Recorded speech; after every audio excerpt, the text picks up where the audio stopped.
నమస్తే అండి. Welcome to Madhu furniture and home needs. నేను ఒక కస్టమర్ వచ్చారండి మా షాప్కి. వాళ్ళు ఏమన్నారంటే, వాళ్ళు ఒక ప్రోడక్ట్ చూసుకున్నారు. వాళ్ళు అన్న మాట ఏంటంటే, మీ దగ్గర హై కాస్ట్, ఒకటే మాట, high cost high cost high cost. నేను వాళ్ళని ఏం తప్పట్టట్లేదండి. అలాగే చాలామంది అన్నారు, వాళ్ళని ఎవరిని నేను తప్పట్టట్లేదు. నా ఉద్దేశం ఏంటంటే, మీరు రేట్ ఎక్కువ అనుకుంటున్నారు అంటే, నా ప్రోడక్ట్ క్వాలిటీ ఏమి తక్కువ కాదు, లేదు రేట్ నేనే ఎక్కువ చెప్పాల. ప్రోడక్ట్ క్వాలిటీని బట్టి రేట్ అనేది డిసైడ్ అయితే ఎవరి దగ్గర అంతే, ఏ ఫర్నిచర్ షాప్ అయినా అంతే. వేరే ఫర్నిచర్ తక్కువ ఇచ్చారంటే ఆటోమేటిక్గా దీనికన్నా క్వాలిటీ తక్కువ అవుతుంది. లేదంటే వాళ్ళని అడగండి, నాకన్నా హెవీది, ఇప్పుడు నాకన్నా హెవీది వేరే వాళ్ళ షాప్లో ఉండొచ్చు, లేదా నా దగ్గర ఈ మంచం మించి కానీ ఇంకో మంచం హెవీది ఉండొచ్చు. దాని రేట్ నేను దీనికి ఇవ్వలేను, దీని రేట్ దానికి ఇవ్వలేను. ప్రోడక్ట్ని బట్టి అనేది కాస్ట్ డిసైడ్ అయ్యింది.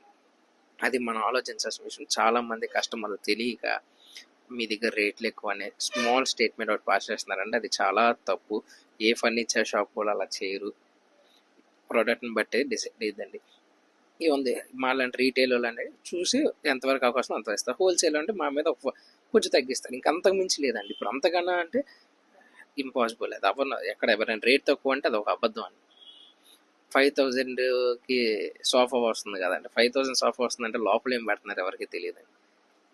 చాలామంది ఆలోచించేస్తుంది క్వాలిటీ అండి. నీకు బయట ఏ క్లాత్ అనేయండి, లోపల నేను నీకు తీసుకొచ్చి ధర్మం ముక్కలు వేసేసి 5,000 అంటే నీకేముంది, ఒక 2 నెలల్లో పాడైపోద్ది. అది కాదు కదండి. నేను 10,000 పెట్టి నువ్వు నా దగ్గర కొనుక్కున్నాను అనుకున్నా, అయితే ఒక 3 ఏళ్ళు పని చేయాలి మినిమం, లేదు ఒక 4 ఏళ్ళు పని చేయాలి.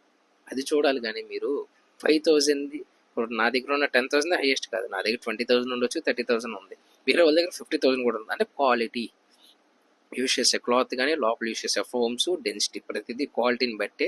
ఎక్కడైనా మంచాల్లో కానీ, సోఫాస్లో కానీ, బీరువాల్లో కానీ, డ్రెస్సింగ్ టేబుల్స్, ప్రతి చోట క్వాలిటీ ఉంటుందండి. క్వాలిటీ దాన్ని బట్టే రేట్ అనేది డిసైడ్ అయింది. ప్రతి కస్టమర్ అది బాగా గమనించుకోవాలండి. అది గమనించుకోండి. అది గమనించుకుంటే మీరు ఎక్కడ మోసపోరు.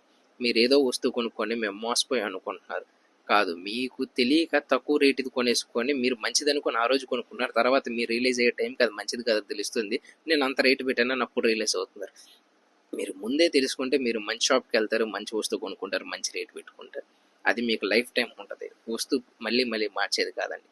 అర్థమైందండి. వన్ టైం డబుల్ కట్ మంచం అనేది లైఫ్కి ఒకసారి కొంటారు, ఒక 20 years పనిచేసేది, 25 years పనిచేస్తుంది. సో మనం వన్ టైం కొనేటప్పుడు ఆలోచించుకొని మంచిది తీసుకోవాలి రీజనబుల్ రేట్లో. మీ అందరూ ఆలోచించాల్సిన విషయం ఏదండి. ప్రోడక్ట్ని బట్టి రేట్ అనేది డిసైడ్ అయ్యింది ఎక్కడైనా. థ్యాంక్ యూ అండి.